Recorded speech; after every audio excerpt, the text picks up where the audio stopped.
We heal ourselves through the truth. In this lecture of the Series 1 we'll deal also with healing as it affects most of you. To apply the healing power effectively, we must realize the fountain from which it pours forth. With this knowledge, confidence and faith will be built up. Knowledge is the key to most things, for it fortifies the faith. Blind faith is often so weakened through lack of understanding that it becomes useless and doubt takes its place. We must remember that every thought, every reaction, every movement causes a change in the body through chemical action.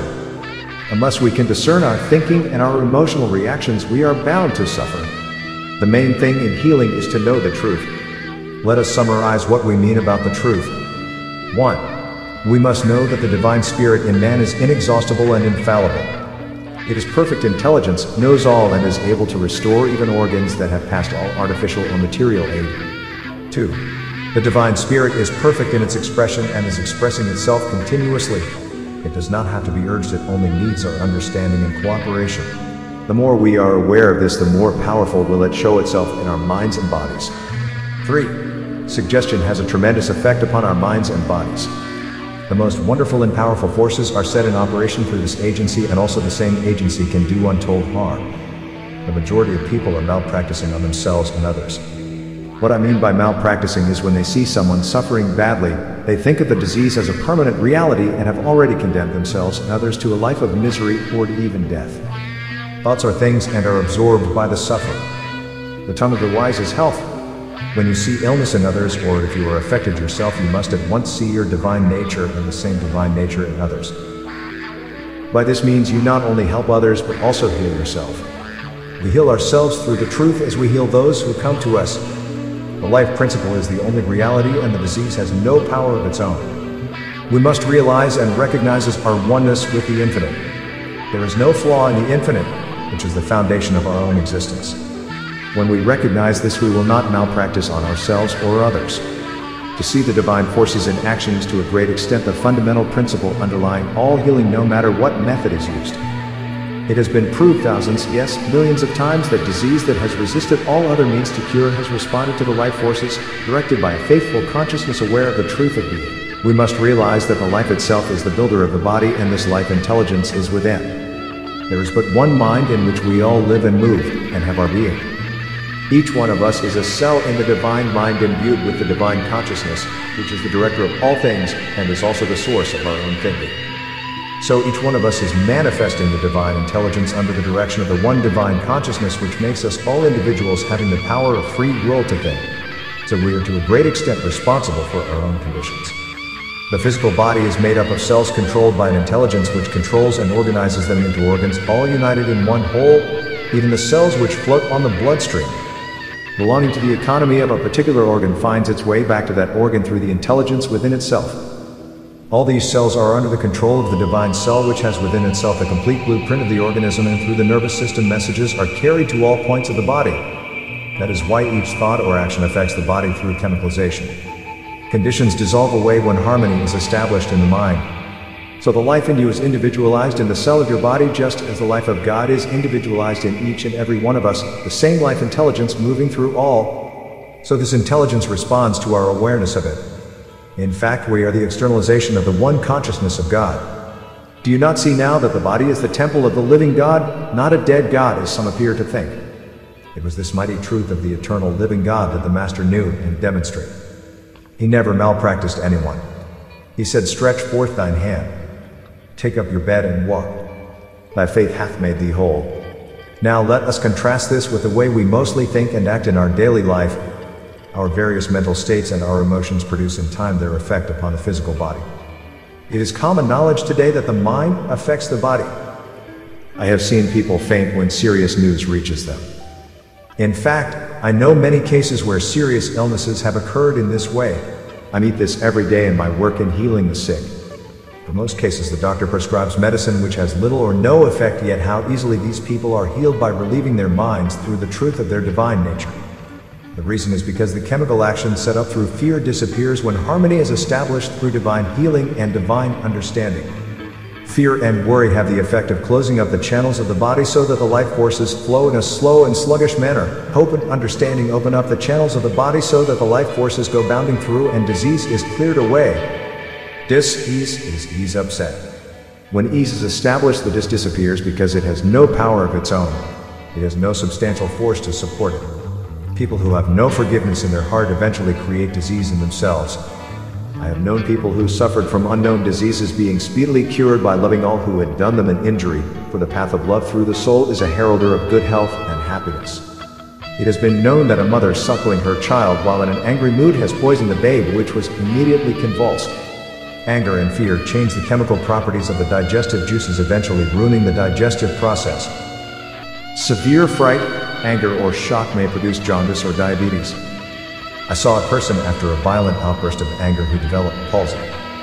He was cured of his complaint when he realized the truth.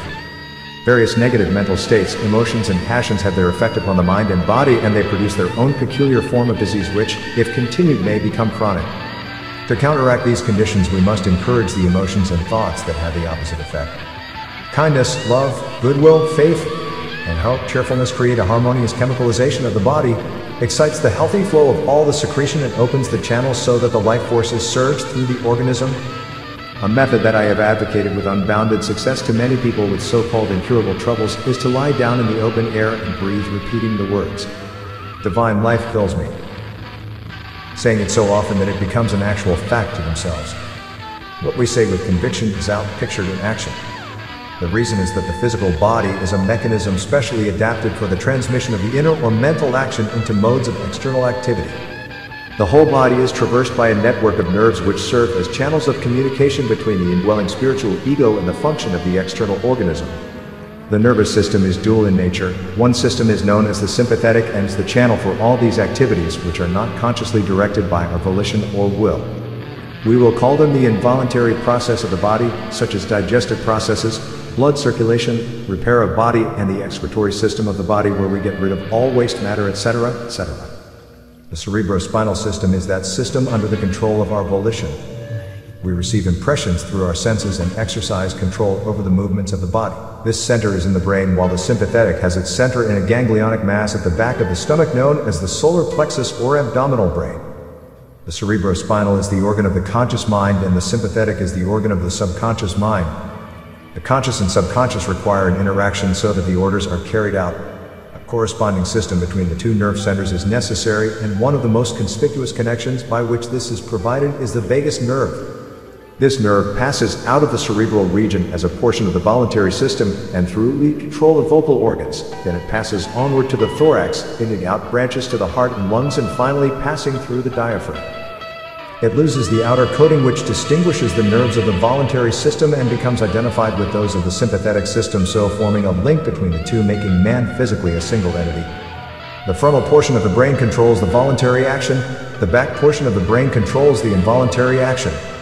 The intuitional faculty has its correspondence in an area between the two, and it is here that intuitive ideas find entrance. The brain is but an outer formation of an inner structure which supports it, while the mind controls both. The intuitive ideas are at first more or less unformed and generalized in character.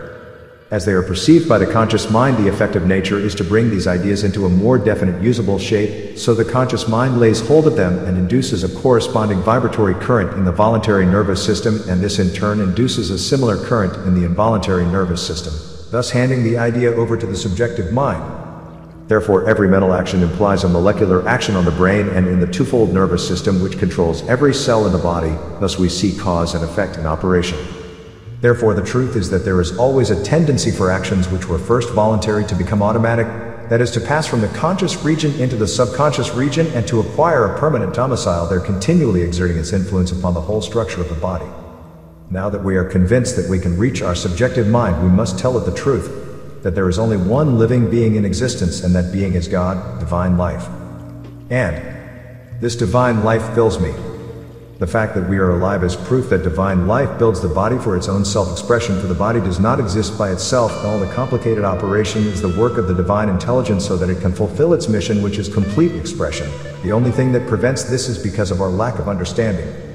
We do not cooperate but through our understanding that we are the individualized entity of the divine nature. Then we do cooperate and results are obtainable. The divine design is always within and is out-pictured through the subjective mind. All tension must be taken off the mind and body by means of mental and physical relaxation. When this is done, all strain is taken off the vital centers and nature begins to work harmoniously. Remember, the imagination is the subjective will, and this is brought into operation through ideas that dominate the mind. It is the deepest thought that counts. Do not become anxious about your condition, nor try too hard to get well. Remember, as a man thinketh, so is he. It is not what you want you get, but what you think deeply. Get your imagination filled with the idea that divine life fills you, and it will.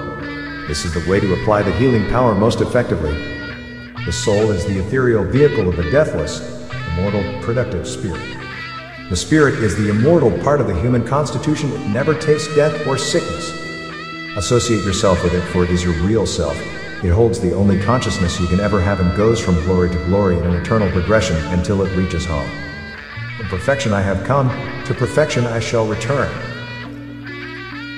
Psalm 23. The eternal shepherds me, I lack for nothing. He makes me lie in meadows green. He leads me to refreshing streams. He revives life in me. He guides me by true paths as he himself is true. My road may run through a glen of gloom, but I fear no harm, for thou art beside me. Thy club, thy staff, they give me courage. Thou art my host, spreading a feast for me, while my foes have to look on. Thou hast poured oil upon my head, my cup is brimming over. Yes, and all through my life goodness and kindness wait on me, the Eternal's guest within his household evermore. So Modai TV.